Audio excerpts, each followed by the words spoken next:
Hello, welcome to Krafting Kitty. My name is Erin, and it is Wednesday, which means it is time for Wednesday Wipeout. Wednesday Wipeout. Wednesday Wipeout is organized by Laura over at Mad Mimi's Crochet and Farming. Go check her out to hear the whole story behind it. But the gist is, she's making all of these washcloths, and we're joining in if we want. It is her quest to keep us clean, I think. She's going by season. So we are into the summer season now. We've started with winter, we've done spring, and now we're into summer.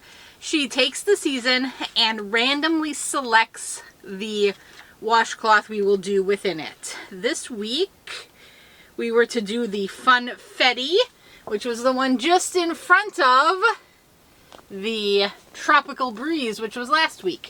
So Funfetti, they suggested a solid and a variegated. I wasn't sure what I was going to do, but as I looked at my box of cottons, I saw two that I thought this washcloth would finish up, and indeed I was correct. In fact, I ran out and had to finish the last row with my kind of corally salmon color. So I did do variegated. Here it is, variegated with a solid border, and if you can see, right here is where I ran out. So the rest of those single crochets there, I had to use the coral to finish up. Somehow my washcloth is fatter at the top than the bottom, but it's a washcloth. It's still gonna clean something, so that's fine. I thought this was kind of a fun shell design, but I do think it gets lost in the variegateds. So I'm going to be really curious to look at Laura's video and see when people did it solid, because I'm sure a number of people chose to do it solid, how that turned out and how defined the stitches were. It's after lunch and I'm still drinking my coffee, excuse me. But yeah, I think it's fun. I think you could do it in any theme, any color, anything you wanted. So that might be, like, I think that's a good, like, have in your back pocket washcloth pattern, I guess is what I'm trying to get at.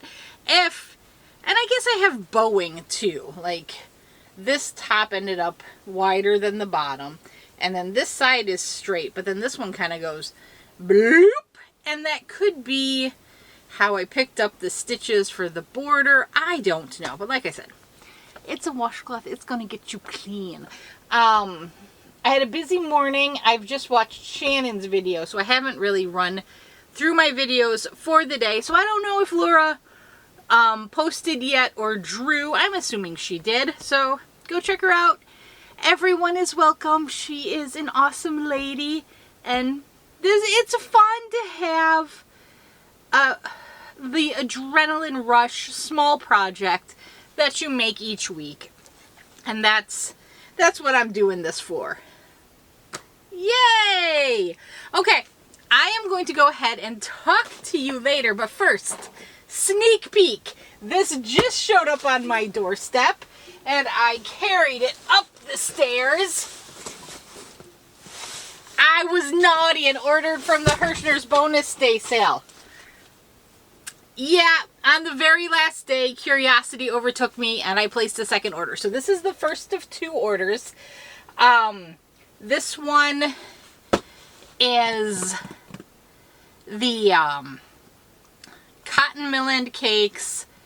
They had like a new sport weight bag that looked like solid colors. Shannon from Another Yarn thought it was probably Twister Solid, and I'm hoping so, because I would love to make a cotton blanket. I did get some of the thread one. I don't know why, but at $6.99, I was so curious. And then I did get the alpaca blend. There was one that was an alpaca blend. So that's in this one. In the second order, I did get, they had the new hodgepodge. I got the the deal where if you bought them both, you got an extra $10 off. So I got one of those because in the description it said that all of the bags would be the same. So I just wanted to see what was in one. And I did go ahead and buy that Caron pack. I bought 2 of the Caron, I think. Yeah, I think that's what I did. So that is still incoming. I don't have the shipping on this, on that second one yet. I just got the shipping notice this morning that this shipped out, and it arrived today. So there might be something a little behind in the Hirschner's email sending. But yeah, I am so excited. I am going to rip into this next, but I don't know if I want to wait till Sunday to post this. We'll see what I decide. I don't know. But yep, Erin was naughty. There's the box. That's a very odd shaped box. It's like long and skinny, but that's okay. It's got my yarn. That's all that matters. Okay. Sneak peeks. I love you all. Oh, my camera keeps going like light and dark. I don't know why. Hopefully I can play with that as well. Okay. I love you all. Let me know if you're doing the washcloths with Laura or if you have some other year-long collaboration you're doing or event you're doing. It doesn't have to be a collaboration. If you're like, I really want temperature blankets. Who's doing a temperature blanket? I have done one temperature blanket in my life and I knit it. It turned out, I went in it blind. I saw a bunch of blog posts talking about temperature blankets and I was like, I can do it, but they were all crochet.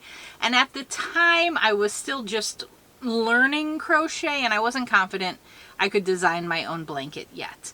So I said, I'm gonna knit it because I know how to design a knit blanket. I had Chomps pick the number of stitches wide it was. And I didn't think that I was going to need 365 rows. So it is long and narrow and looks like a Mexican serape, but that's okay. It keeps us warm and it is pretty cuddly. But yeah, is anybody doing a temperature blanket this year? Get me up to date. Are you keeping up with it or have you lagged behind? I lagged horribly behind. It took me, I think I was over 1.5 years out before I finished it. But that's okay. It's done now. It's in the past. And I would like to do something like that in the future, but I think that might be something with all of that Joann's yarn in there. I've got tons of the value acrylic. I would love to make a special blanket for each person in the family that is like their birth year. And I feel like if I had all of that information up front and could better plan, I think I'd be much more successful. I think part of what threw me off was trying to gather the data in time. You know, every day I had to go look, and I did average temperatures. In retrospect, that didn't make as much variation in the color. I would highly advise using either the high or the low temperature of the day. Just my 2 cents. I've seen a couple where in crochet they've done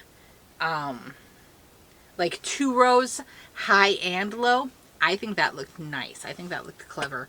Was it Tony from TL Yarn Crafts? Did she do something like that? But it was Tunisian, so she did the 1 row in the low and the return row in the high. I feel like I've seen something like that. Maybe it was, see, Tunisian makes me think Tony, but MDL, he does a lot of crochet. Tunisian crochet. I don't think it was MDL crochet. I think it was Tony. Okay, I've gone totally off the rails now. I love you all. Let me know what you're working on. I will see you later.